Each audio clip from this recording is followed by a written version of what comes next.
I'm going to do a quick video about just cutting a regular house key. This will also apply to normal keys. When I say normal, like a side cut key or edge cut. Anything this. Not your laser cut keys where there's a squiggly groove, or like a Honda key where the edges of the key are cut from each side. But just your standard key. That's what this machine is for. This is just your cheap Chinese Defu model 2AS, I believe is what it says. So this is my house key, just on a key ring, and I'm going to try and do this without bumping the camera, but I got to wiggle in there. Tried it with this light. It didn't really want to focus that great, so I'm going to try it how it is, and hopefully it all works. So first thing you got to do is set up your blocks. They come with two different sides. Let me make sure you can see this. It's hard to see. Maybe I'll move you a little. I don't want to. There. That should be a little better, I think. There. So you can see there's a slot here on this side. That's for one type of key, and a slot on this side. So you just got to pick which one works best. Some work better for different types of car keys than others. They kind of clamp in that little groove, but I don't think there's a right way and a wrong one. I just pick whichever one works. And this was set up, last I did was a Chevy key on here. Basically just put your key in, and this one is kind of being a little pain, but it's got to stop here. It's not going up, but also on these house keys they have this stop, which works most of the time. So this is just your standard Schlag or Schlag key, however you pronounce it. This is what the blanks look like. I bought a 100-pack, and then you just line it up, and these little shoulders kind of rest in there. So you can line it up off that too. So just put it in. You want to make sure it's straight, not crooked this way or that way. Line those shoulders up. That one's good. This one's pretty good. And some keys I found are way more pickier than others. So here we have it. Oop, I was zoomed all the way in still. But so as you can see, I zoomed out. This is what I was talking about that you couldn't see when I was talking. Sorry about that. Is it has this little clip here to kind of butt the key up to. Car keys, that works great. These keys, they don't go all the way in. So these keys, let me grab another one. Like I said, this is a Schlag key. It has these little shoulders here. That's what I use to butt up against a block to work there. So once you get them lined up straight in there and everything is looking good, this dial here, this is your cutter wheel. This is what does the cutting. This is your tracing guide. So this has an adjustment on it. So what I do, I bring it over to about where the shoulder starts, and it has a little lip right here that's not cut. I use that as a gauge. So that's what I'll set it up as. And then I just kind of bring this back, and it's really tight right now. So I'm going to bring this out.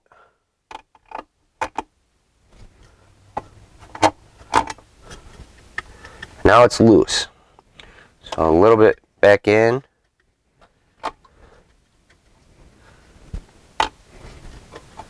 And I can just hear it cutting, like catching. So that's probably pretty good right there.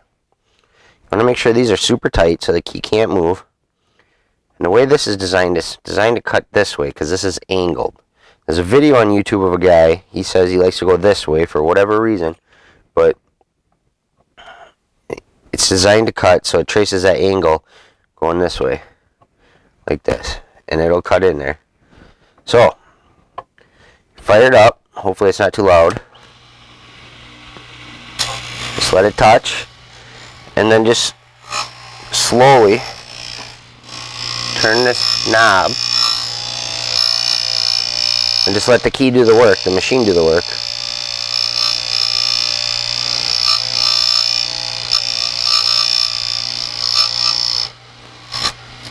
And that's it. And I'll go back, and sometimes you gotta kind of help it because you're going the wrong way. But I'll just let it go backwards just in case it missed something.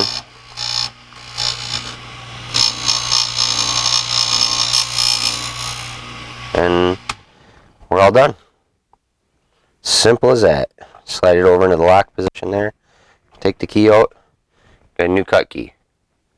Just like that. An extra house key. I actually have a ton of house keys laying around right now because I've done so many. But as you can see, it copies it, and then the light's kind of glaring. Then you can kind of clean it up on this wheel. Can you even see this wheel? Yeah. This is just a bristle disc, so just a couple runs on there. Deburrs it, gets everything off, and you can see it's on a key ring, but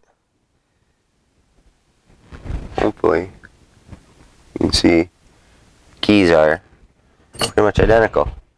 There's another house key. Like I said, I got a bunch of these because these are the cheapest keys. I forget what a 100-pack was. They're made in the USA. SC1 is the model number. And I just bought them so I could practice, learn how to get a hang of this before I started doing more expensive car keys. And then, you know, these will do, like the Ford keys here. These are for F-250 among other vehicles. And then here's a Chevy key. This one is for an older Chevy, I think 2005, 1500. Here's a newer Chevy, like I think I got these for 2009 Malibu.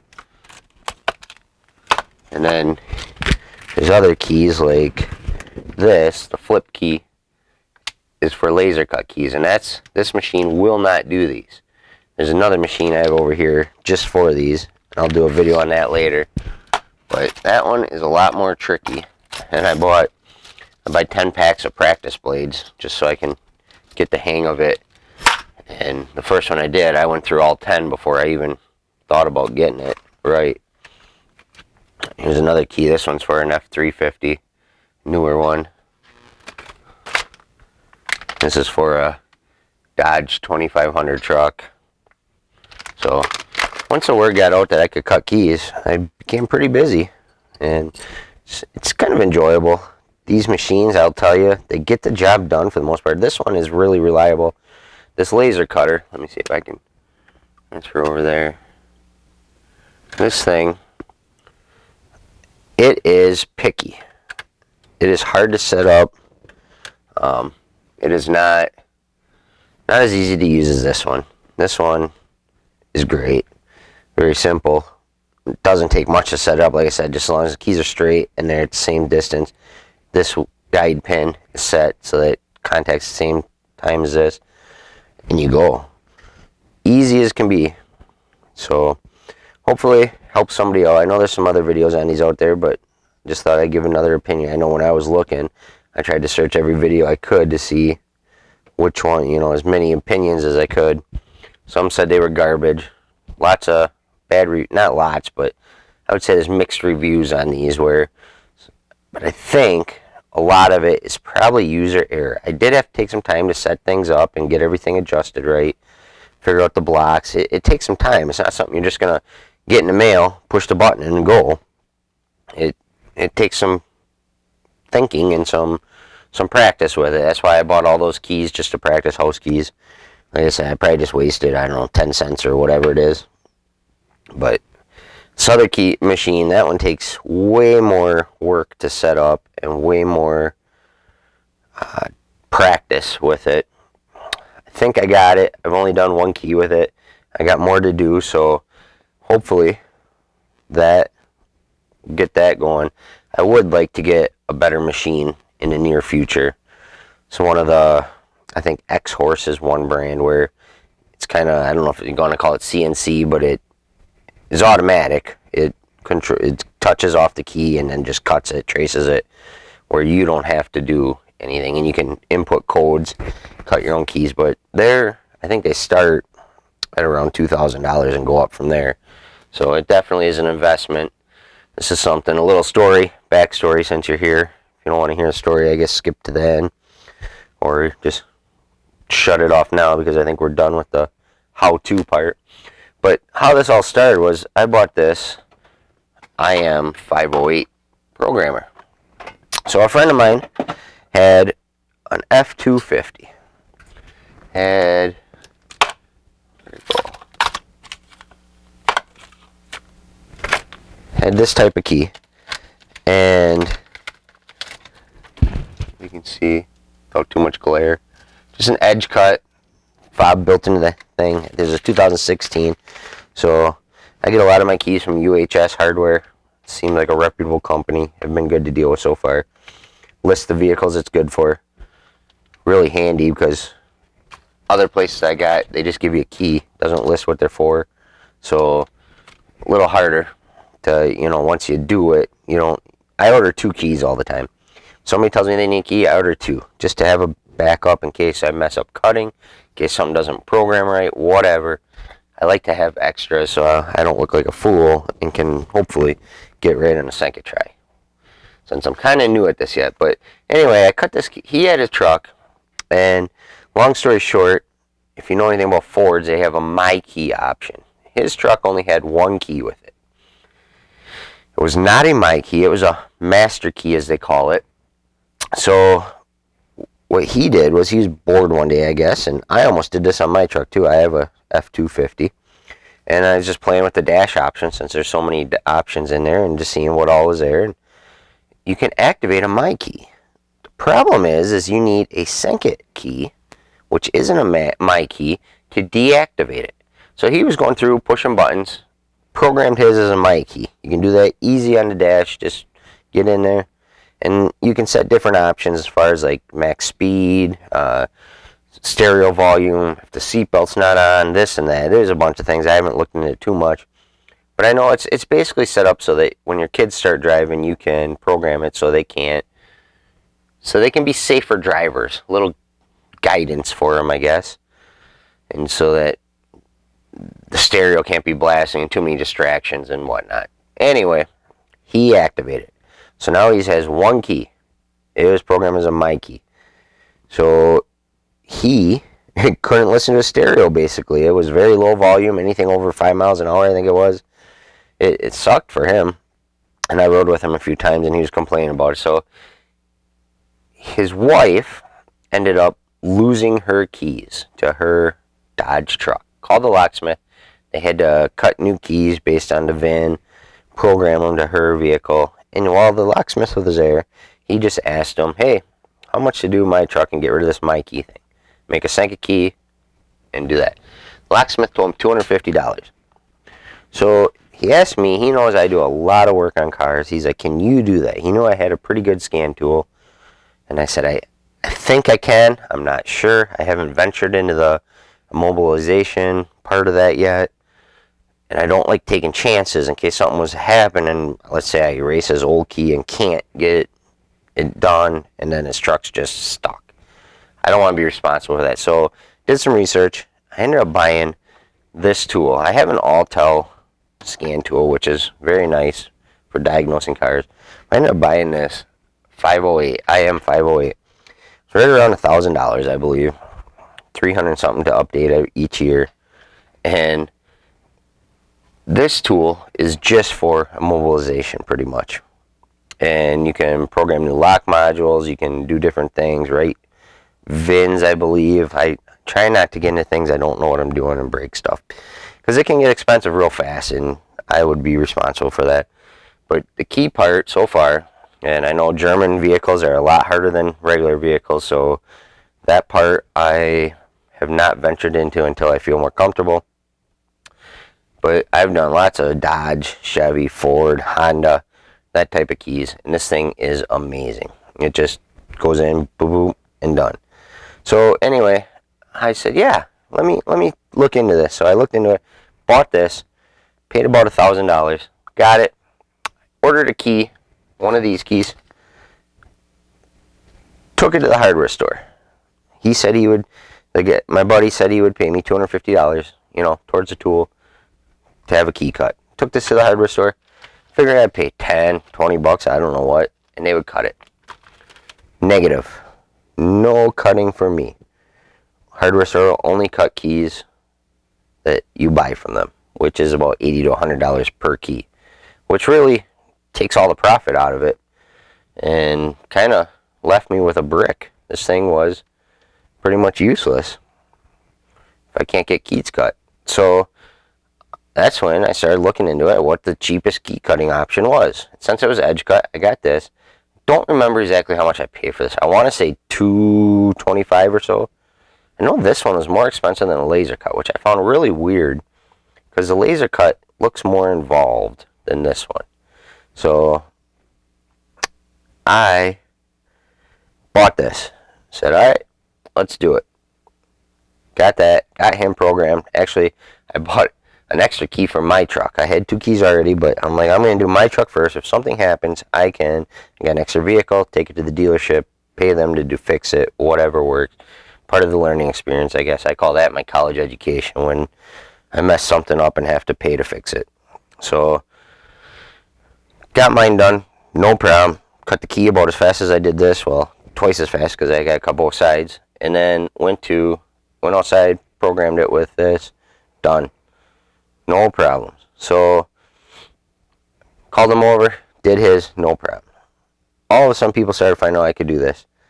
And I ended up doing lots of keys. This stuff's probably paid for itself already. Close to it. I know I got some money and other stuff. But it comes up pretty fast where it pays for itself. Everybody needs a key, it seems like. And once they find out that you can do it, it's a pretty good business to be in. Pretty good little side gig, and I get more confident every time I do it and venture out into other vehicles and take a little more risk. Do some research first. Don't just walk into things blind. But it's been fun. It's interesting. It's kind of a neat little hobby, I guess you could call it. And so back to the hardware store, they won't cut it. I tried calling locksmiths. They won't cut anything not from them. Some of them said some of the keys aren't brass and they'll damage their machine. Some just didn't want to do it. There's not a lot of money in cutting a key. So I take a key to them, charge $20, for 10 minutes of their time or whatever it is. It really isn't a bunch of money for, I guess, a little bit of liability, which they can't control the quality of the key or anything like that. So I kind of get where they're coming from and whatnot. But at the same time, I just asked them to cut it. I didn't guarantee that it worked. As long as you cut it how the last one was cut, we'll call her good, and I'll take the chance. But nobody would do it. So that's how I ended up in this predicament with my little mini locksmithing setup. So, sorry for the long story. If you're still here, it's a kind of interesting story, and hopefully it'll help somebody else out who may end up in the same situation, buying a tool and being like, oh, I'll just take a key to get programmed and walk into that blind like I did. I guess I should have looked into it before I bought this, but at the same time, I'm glad I'm where I'm at. I've used it to make money, to pay for the tools. I have the tools, and now I can upgrade my key machine to something more professional quality, I guess. I like this machine. There's nothing wrong with it. The other machine, the laser cutting one, it's a 368A Defu. I'm not overly impressed with it. One of the problems I ran into was it comes with a bunch of cutters. Let me just zoom back to that if I can. Take this down. We're caught on cords. Hopefully we don't make you sick. So it's got a cutter and a tracer. And the problem that I ran into is there's your tracer, there's your cutter, and you just kind of move, that goes up and down, and this one goes left to right, and forward and back, and you can just kind of trace.